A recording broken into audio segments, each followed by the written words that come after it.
for you, what has finding more of an inner peace, maybe connection to the creator, things like that? How do you feel like that's brought more balance in your life and also for your health? Honestly, it's crazy, Gab, because everything ties back to light for me. Everything. Because so the reason that I've been able to have a stronger connection now with my faith, and I think that everyone, personally, my belief is that everyone should believe in something greater than themselves, because if not, who are you counting on, or what are you counting on? And that to you, it can be whatever that may be. I'm a Christian, so for me that's Jesus, but everyone can pick whatever it is that appeals to them. But truthfully, the reason that I've been able to kind of get into this and really hone in on my faith is because I've stopped being distracted. And what do I mean by that? One of the biggest issues with light, and there, you guys can look this up. When Steve Jobs was creating all of the different Apple products, there's there is proof that he did not let his children use these products because they knew through so many different studies, because they studied all of these things beforehand. It's unfortunate to realize that there's so much malice in the world, but you really have to do research to kind of understand if someone is creating something and profiting off of it, but not letting their family use it. Don't you think there's a red flag there? There's a red flag there, my friends. And he essentially didn't let his children use it because they showed, and especially in children, that blue light creates an addictive quality in the human. And essentially, once you start, you can't stop. So that narrative of like TikTok being addicting, it is quite literally true.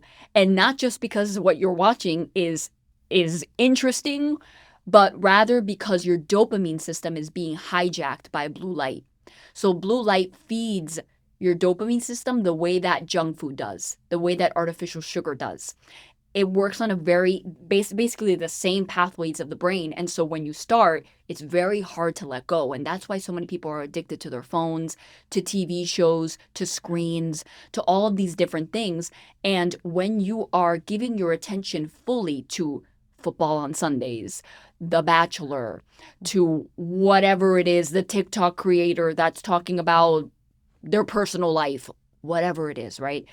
Then you are no longer finding any reason to connect with just yourself or to wonder about what else is there, because you're so enthralled in other things. And so when I decided to intentionally, because you have to be intentional about this, put locks on my phone using apps so that I can't access the social media, so that I'm not on my phone all the time. When I started using these glasses, which block the blue light that makes you addicted to these phones and to these screens, that's when I started just sitting around.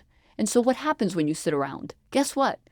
Our ancestors, people back in the cave days and in these olden times, they were literally sitting around. And that's why they had the ability to be imaginative and think about these stories and create these hieroglyphics and talk about and praise the sun and these ceremonies and the beauty of life that happens when you have stillness. But we don't have stillness anymore because we're always going on and on and on with some form of distraction, which is piloted by blue light. So when I started intentionally blocking blue light, that's when I started wondering, hey, why do I feel a little empty?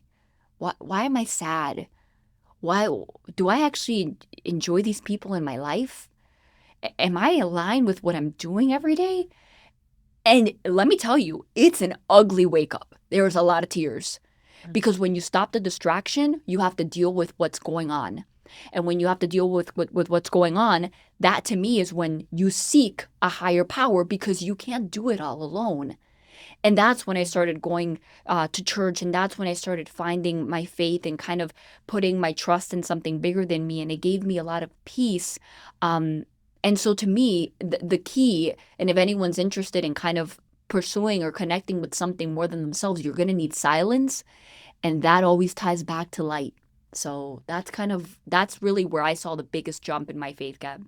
That's huge. Yeah. No, I mean, I could feel that on a visceral level because I don't think people understand. they know they're distracted, but they don't understand the deeper repercussions Yeah. of what you were just Or saying even why. or why. And actually, my husband said this the other day where we're all high on dopamine.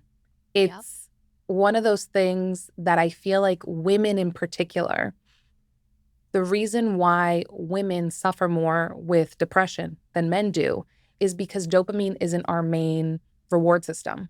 Oxytocin is. Yeah. So, oxytocin, that's the connection. That's when you're hanging out with your girlfriends. That's when you're getting a cuddle or a hug from a loved one. And dopamine actually squelches oxytocin. So, when you're doing all of these things that are giving you a dopamine hit, yeah, it feels good at the time, whether it's a screen or junk food or all these different things.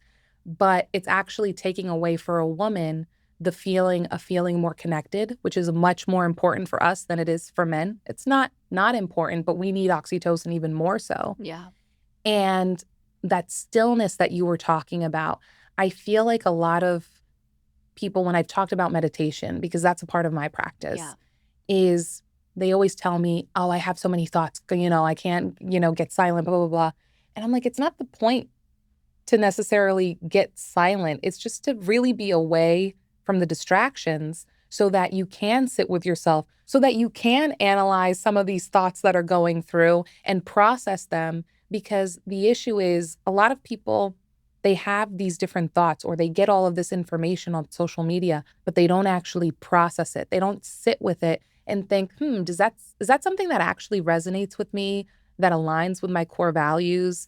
They just kind of keep going, keep swiping, keep swiping, keep swiping, because I feel like what a lot of people would find in having a good connection or a stronger connection to the creator, whatever belief system that is for you, whether it's Yeah. the Abrahamic religions, the Eastern belief systems, which what's interesting is when you start reading them for yourselves, you Yeah. actually see so many synchronicities. A lot of times people are trying to, oh, Christianity is the way, the only way. Hinduism is the way, the only way. Yeah. And when you actually read them, you're like, wait, they're aligned in a lot of ways. Yeah, they have slightly different practices, Yep. maybe different names, different stories, Mm-hmm. but the core elements are all there. Yeah. And at the end of the day, what all of these belief systems urge you to do is to meditate or pray. Every single one. And what are you doing? You're by yourself during these times. Yeah. You're in silence. You're away from the distractions of the world. And I feel that Western society, even people who do go to church on Sundays, have completely taken that out of their daily practice.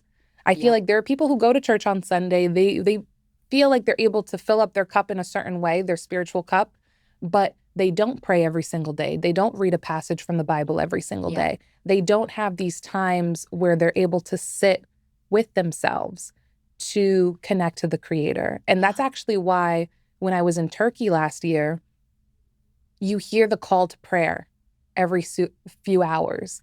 And I thought that was so beautiful because whether you actually do stop and pray or not doesn't matter. It's just this reminder of, hey, the creator's still there, which Yeah. I loved so much that we don't really have here anymore because, especially in the corporate world, God forbid you talk about having a relationship with the creator. God forbid you talk about your religious views. God forbid you talk about, your beliefs. And of course, that's not to make anybody wrong, but now talking about your beliefs in the professional world has become demonized. Of course. And Western society is so about professional life that I think that's what's separating people even more so.